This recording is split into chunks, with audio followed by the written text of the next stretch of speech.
Bonjour Anthony Morel. Bonjour. C'est très simple, il faut miser sur la maison de demain, toujours plus connectée. C'est elle qui va nous permettre de consommer l'énergie plus intelligemment et de faire de belles économies. Oui, absolument. La domotique, notamment, c'est peut-être la clé d'une facture électrique allégée. La première façon de faire des économies d'énergie, c'est d'investir dans un thermostat connecté. Alors, il y a plein de modèles sur le marché depuis plusieurs années, les Nest, Netatmo, Tado, enfin, vous en trouverez plein.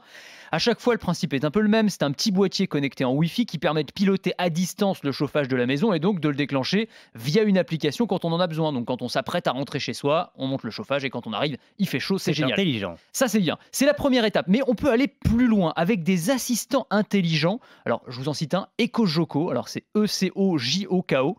C'est français d'ailleurs. Et qui vont utiliser l'intelligence artificielle pour optimiser la consommation. En gros, c'est un capteur qui est placé au niveau du disjoncteur, qui analyse en temps réel la consommation électrique de tous les appareils de la maison. Oh là là, Le c'est un chauffage. mouchard. Alors, c'est un mouchard. On peut le voir comme ça, mais ce qui est pas mal quand même, c'est que via une application, on voit les euros qui défilent. C'est-à-dire vraiment la Ah oui, d'accord. consommation en temps réel.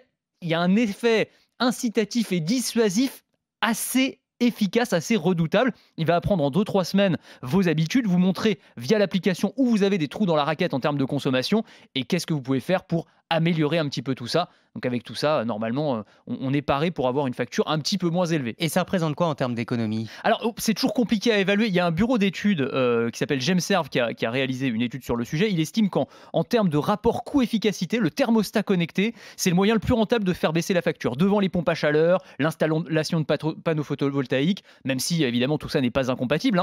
Et plus généralement sur les thermostats connectés, le chiffre qui revient régulièrement, c'est que pour un investissement de 150 euros environ, c'est le prix de l'appareil, on va faire baisser de 20% environ le prix de la facture d'électricité. C'est pas mal, Effectivement. c'est pas négligeable.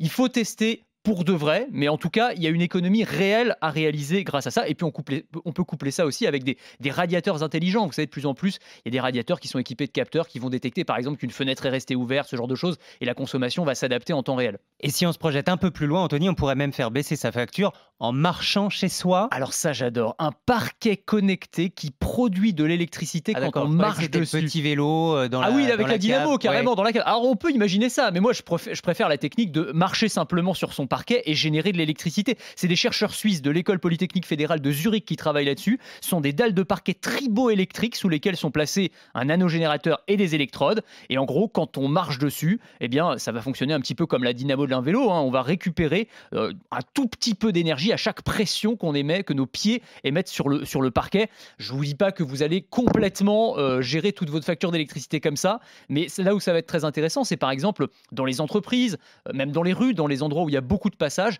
où là, pour le coup, ce genre d'invention pourrait avoir un vrai potentiel.